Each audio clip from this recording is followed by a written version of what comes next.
Hi, welcome to Sakthi channel. இன்றைக்கி நம்ம ரொம்பவே ஈஸியான தக்காளி சாதம் தான் எப்படி செய்யுதுன்னு பார்க்க போகிறோம். பசங்களுக்கு ஸ்கூலுக்கு லஞ்ச் கொடுக்கறதுக்கு இது ரொம்பவே ஈஸியாக இருக்கும். கூடவே இதுக்கு சைட் டிஷ்ஷாக நம்ம உருளைக்கிழங்கு பெப்பர் போட்டு வறுக்க போகிறோம். இதுக்கு 3 பெரிய வெங்காயத்தை எடுத்து நீல வாக்கில் கட் பண்ணியிருக்கேன். 5-6 தக்காளி பழம் எடுத்திருக்கேன். அப்புறம் 3 பச்சை மிளகா இதெல்லாம் கட் பண்ணி எடுத்து வச்சுக்கலாம். அடுப்பில் ஒரு கடாயை வச்சுட்டு எண்ணெய் ஊற்றிக்கலாம்.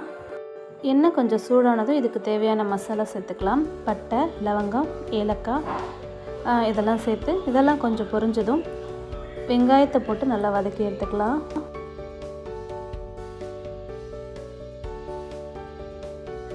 இது கூடவே ஒரு 1/2 ஸ்பூன் அளவுக்கு பெருஞ்சீரகத்தூளும் சேர்த்துக்கலாம்.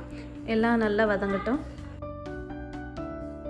கொஞ்சமாக கல்லுப்பு, அப்புறம் 2 பச்சை மிளகா, ஒரு கைப்பிடி அளவுக்கு கருவேப்பிலை இதெல்லாம் சேர்த்து நல்லா வதக்கிக்கலாம்.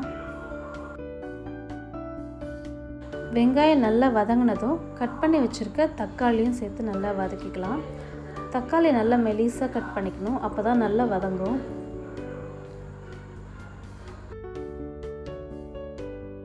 தக்காளி கொஞ்சம் வதங்கினதும் 1/4 ஸ்பூன் மஞ்சள் தூள், 1 ஸ்பூன் அளவுக்கு மிளகாய்த்தூள், 1/4 ஸ்பூன் அளவுக்கு கரம் மசாலா தூள் போட்டு சேர்த்துருக்கேன்.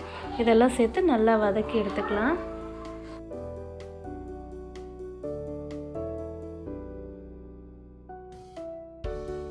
இது இன்னும் நல்லா வதங்கட்டும். ஒரு 5 நிமிஷம் மூடி போட்டு மூடிடலாம்.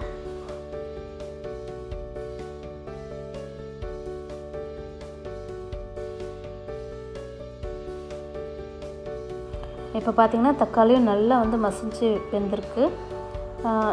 இது கரெக்டான ஸ்டேஜ். எண்ணெய் பிரிஞ்சு அப்படியே மேலே வருது பாருங்கள். அவ்வளோதான், தக்காளி தொக்கு ரெடி ஆகிடுச்சு. இது கூடவே நம்ம நறுக்கி வச்சுருக்க கொத்தமல்லி கொஞ்சம் சேர்த்துக்கலாம். அதையும் சேர்த்து கலந்து விட்டுடலாம். இப்போது இது கூட நம்ம ஆற வச்ச சாதத்தை சேர்த்துக்கலாம். சாதம் நல்லா ஆற இருக்கணும், அப்போ தான் நல்லா பொலன்னு உதிரியாக இருக்கும். சூடாக இருந்ததுன்னா கொஞ்சம் குழக்குழன்னு ஆன மாதிரி இருக்கும். நல்லா கலந்து விட்டுக்கலாம்.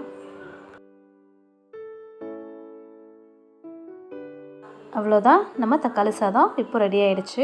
அடுத்து இதுக்கு சைட் டிஷ் நம்ம ரெடி பண்ணலாம். உருளைக்கிழங்கு கட் பண்ணி எடுத்துக்கலாம்.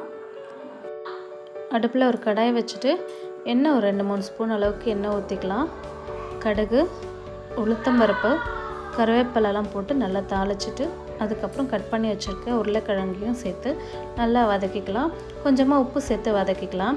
உருளைக்கிழங்கு பார்த்திங்கன்னா நான் கொஞ்சம் நீட்டாக கட் பண்ணியிருக்கிறேன். இந்த மாதிரி வதக்கும் போது நல்லாயிருக்கும், சாப்பிட்றதுக்கும் டேஸ்ட்டும் நல்லாயிருக்கும்.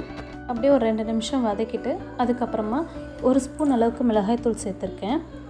ஒரு 1.5 ஸ்பூன் அளவுக்கு மிளகுத்தூள் சேர்த்துருக்கேன். மிளகுத்தூள் சேர்த்து செய்யும்போது ரொம்பவே டேஸ்ட் நல்லாயிருக்கும். உருளைக்கிழங்கு வேகிறதுக்கு நம்ம தண்ணி ஊற்ற வேணாம், லைட்டாக கொஞ்சோண்டு தண்ணி தெளித்து விட்டுக்கலாம். தெளித்து விட்டுட்டு மூடி வச்சுருங்க. அப்பப்போ கலந்து விட்டுருங்க. அப்போ தான் அடி பிடிக்காமல் இருக்கும். நடுவில் கொஞ்சமாக எண்ணெய் சேர்த்து நம்ம நல்லா கலந்து விடும் போது நல்லா நமக்கு மொறுன்னு சூப்பராக கிடைக்கும். இவ்வளோதான், உருளைக்கிழங்கு ரெடி ஆகிடுச்சு. இவ்வளோதான், ரொம்பவே சூப்பரான ஈஸியான தக்காளி சாதம் ரெடி பண்ணியாச்சு. இது கூடவே இந்த பெப்பர் போட்டு உருளைக்கிழங்கு நம்ம செஞ்சதும் சூப்பராக இருக்கும். கண்டிப்பாக பசங்க விரும்பி சாப்பிடுவாங்க. இந்த வீடியோ உங்களுக்கு பிடிச்சிருந்தால் லைக் பண்ணுங்கள் அண்ட் மறக்காமல் நம்ம சேனலை சப்ஸ்கிரைப் பண்ணுங்கள். தேங்க்யூ.